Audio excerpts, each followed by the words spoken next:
Bismillahirrahmanirrahim. Assalamualaikum warahmatullahi wabarakatuh. Waalaikumsalam warahmatullahi wabarakatuh. Maha suci Allah, segala puji dan syukur kita panjatkan kehadirat Allah. Semoga kita selalu dalam bimbingan rahmat dan ridha Allah Subhanahu wa taala. Amin. Subhanallah walhamdulillah astagfirullah wallahu akbar.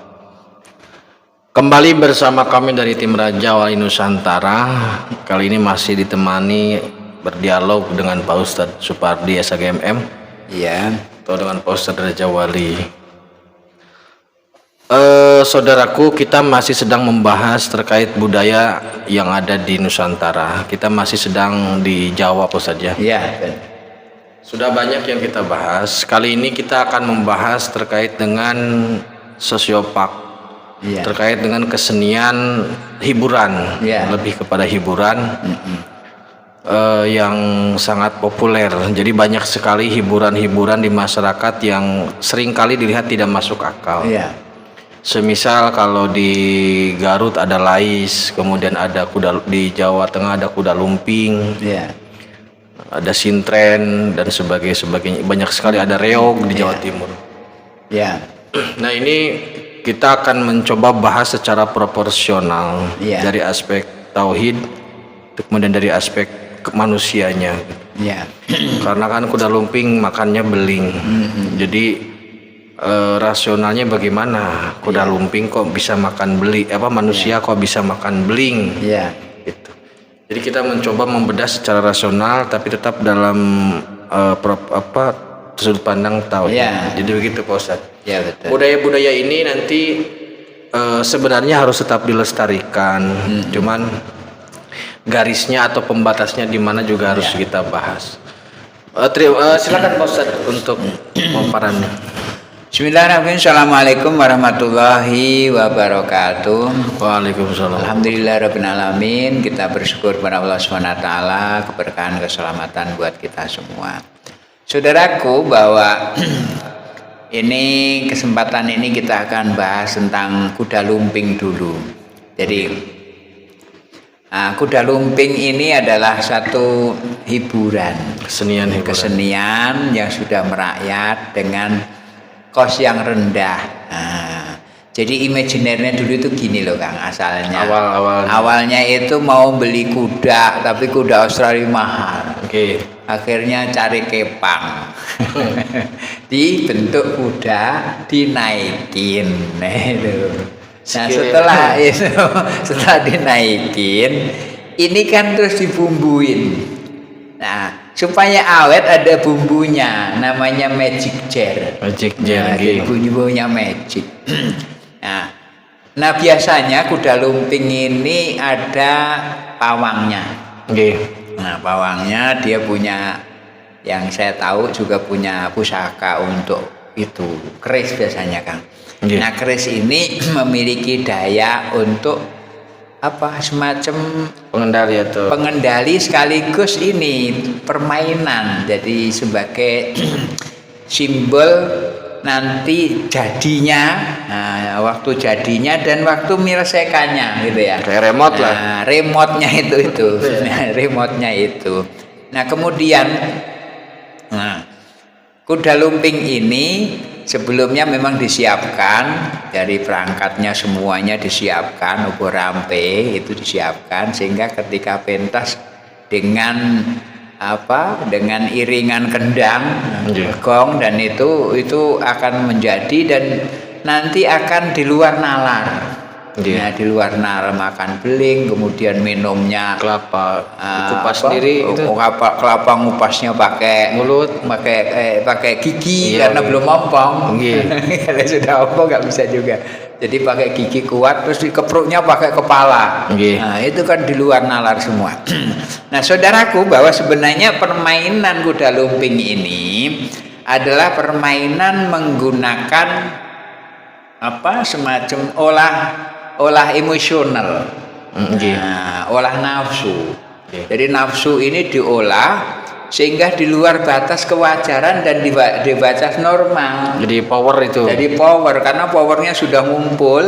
Nah ketika power ngumpul itu kemudian didampingin oleh metafisika asli, itu memang ada pendampingnya. Sehingga orang-orang yang pelaku ini menjadi ramai. Nah, jadi jadi lah itu, jadi. Nah, ketika jadi itu sebenarnya adalah puncak dari keberhasilan kuda lumping. Nah, sebelum jauh Pak Ustadz ya, membahas metafisikanya. Yang pertama, kuda kan identik dengan perang. Ya. Kemudian tari-tarian di Nusantara ini biasanya bertema. Ya. Temanya bertani, temanya apa kan prajurit. Ada prajurit. Itu kuda lumping itu awalnya ada nggak ngambil dari historis peperangan atau bagaimana? Sebenarnya itu? Kuda lumping ini juga memang kuda identik dengan perang. Nah, cuma karena memang modifikasi kudanya permainan, maka ya jadi ini alat pecutnya tetap untuk membuat semarak. Maka pecutnya di suaranya kayak petir menggelegar dar gitu kan. Nah, ini semua dibumbuin dengan magic. Ini pengolahan emosional. Maka sebenarnya nanti kita akan bahas lebih ke arah gini. Manusia memiliki 5 potensi ini: biologi, psikologi, emosional, intelligence, spiritual. Ini kita akan larikan. Biologi itu identik dengan medis. Medis. Kemudian psikologi identik dengan kesenian. Iya. Nah, seni itu kan ya menghibur ya. Kemudian emosional identik dengan motivator. Nah, maka termasuk di dalamnya itu orang dipacu dengan motivator tinggi sehingga dia lupa. Lupa terhadap kemampuan dirinya. Jadi kemampuan dirinya itu lupa sehingga melebihi dari batas kemampuan. Itu karena termotivasi gitu kan. Sebenarnya bisa jadi gini, orang-orang yang ahli motivator itu gini, ayo sama kamu lewat dulu di bara. Bara itu dilewatin, awalnya itu panas, ya kamu konsen coba bahwa bara itu tidak ada, yang ada adalah tidak ada bara, adalah batok biasa, itu diinjek nggak panas. Itu real. Jadi pengalian terhadap potensi yang panas menjadi tidak panas karena memang termotivasi gitu. Nah, iya kemudian gini Pak Ustadz. Yang pertama gini. Motivasi ketika seseorang untuk berbuat sesuatu masih bisa. Ya. Ketika motivasi itu berbuat itu ada efek, seumpama menginjak bara panas. Itu kan makan beling. Itu kan bara panas itu walaupun dimotivasi tetap dingin, tapi kan efek bertemunya api dengan kulit itu kan ada. Ya. Itu kenapa tidak ada? Karena itu tadi sebenarnya mengkaleskan dari yang dirasakan oleh akal. Dia menafikan itu, mematikan rasa, mengkompensasikan dengan sempurna, maka nggak sadarkan diri. Efek fisiknya jadi kuat. Efek fisiknya jadi kuat, nggak terasa dalam fisik. Kalau masih melempuh, masih makan beling, masih kecocok, itu masih berdarah, itu belum sempurna dalam satu permainan. Ini adalah permainan. Nah kemudian gini, ketika seseorang trans itu ya, maksudnya mencapai puncak dari emosi atau puncak dari kesadaran itu, ketidaksadaran bahkan ya, karena melampaui kesadarannya, itu peran metafisika di mana? Sebenarnya peran metafisika dia mendampingi full, menggantikan. Jadi kulit ini dilapisi langsung oleh metafisika itu.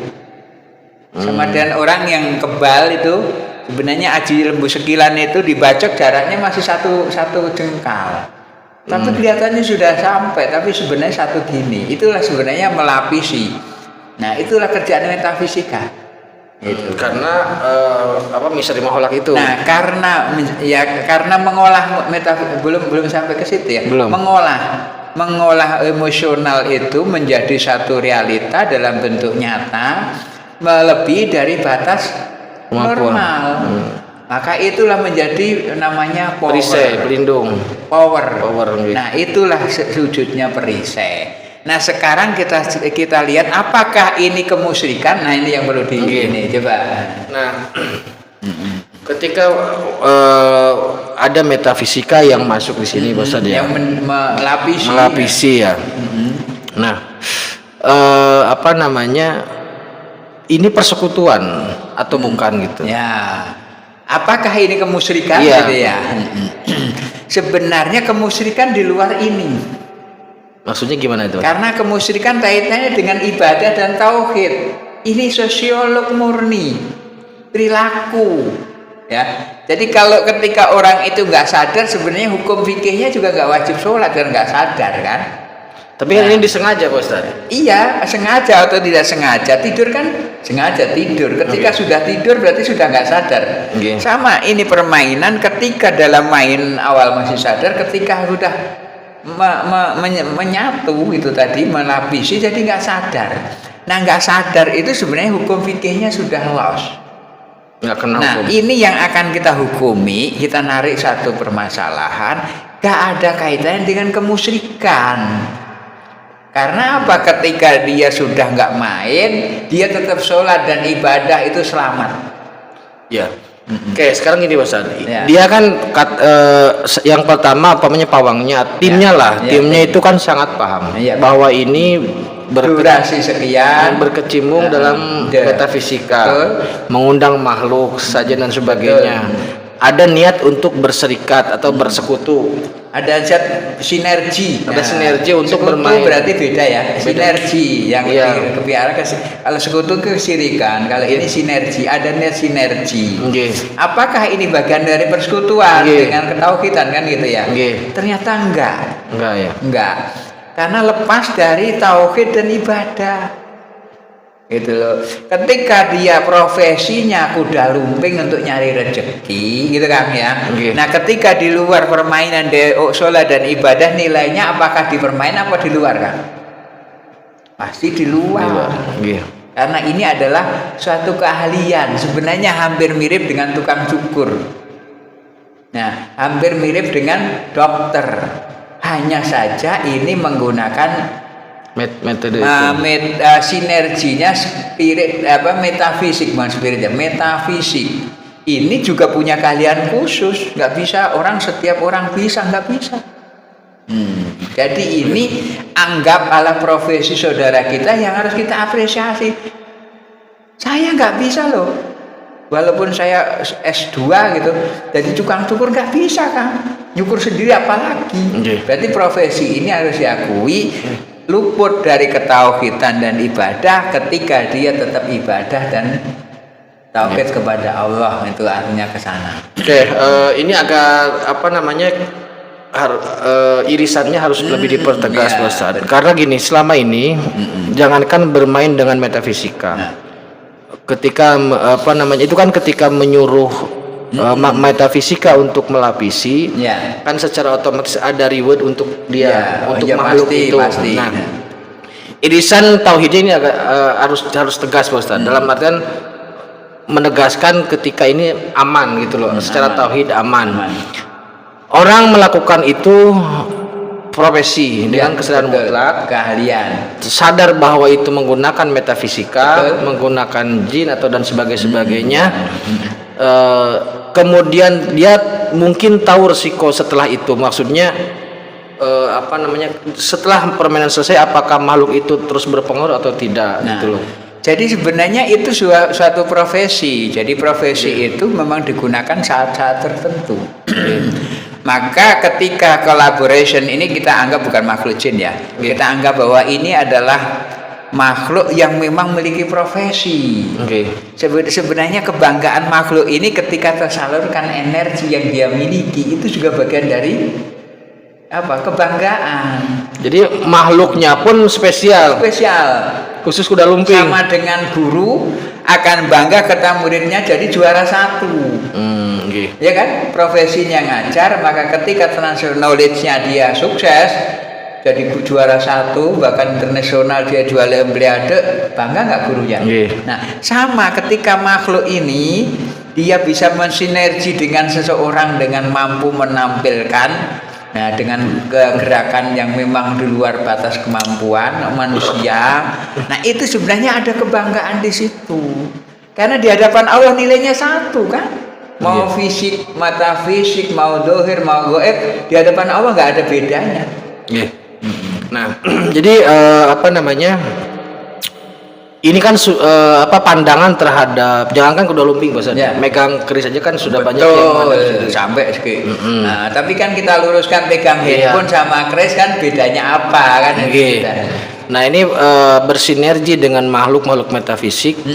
Ternyata makhluk metafisiknya pun spesialis Ya. kuda lumping. Ya, betul. Jadi bukan makhluk metafisik asal-asalan. Betul, karena di luar profesi, di luar keahlian yang spesifik nggak mungkin bisa. Gitu. Nah, Jadi saudaraku, pada prinsipnya ternyata ketauhidan selama ini kan masih sangat gini, ketika abu-abu udah dihilangkan aja. Ya. Karena kemampuan untuk membuat batas kan susah. betul. Jadi ketika sudah jelas batasannya, bahwasanya ketika permanen itu berlangsung dia trans, maka sebenarnya dia dalam kondisi tidak sadar, berarti hukum lepas dari dia. Betul. Ketika selesai itu beribadah, bertauhid kepada Allah tetap berjalan, maka nilainya Berjalan di situ. sebagaimana biasa, profesi tetap dilaksanakan sesuai dengan batas waktu yang ditentukan, dan di luar itu tetap ibadah dan tauhid tidak luntur dan tidak meninggalkan. Itulah sebenarnya kesempurnaan. Oke. Berarti anggap saja makhluk itu sebagai komputer gitu ya. Betul alat Alat sebagai komputer. media. Karena di dalamnya ada database untuk seluruh kebutuhan yang kita bisa ambil gitu ya. Iya. Jadi ternyata batasan dari tauhid atau syirik nggak syirik itu bukan terletak pada media atau dengan apa kita bersinergi. Bisa saja kita bersinergi dengan laptop, bisa jadi syirik. Betul. Bisa saja kita bersinergi dengan makhluk tapi tetap aman. Ya, aman. Jadi pada prinsipnya manusianya harus membuat batas yang kuat. Ya, Betul. Nah, kuda lumping ini jadikan sebagai satu produk budaya saja, produk budaya yang menambah hasanah keragaman dari budaya kita. Jadi kita ambil hikmahnya sebagai satu pementasan karena ini sebuah permainan untuk menarik sebagai hiburan. Sebagai hiburan saja. Ya. Oke, terima kasih. Tetap tingkatkan iman dan amal soleh. Akhirul kalam. Wassalamualaikum warahmatullahi wabarakatuh. Waalaikumsalam warahmatullahi wabarakatuh.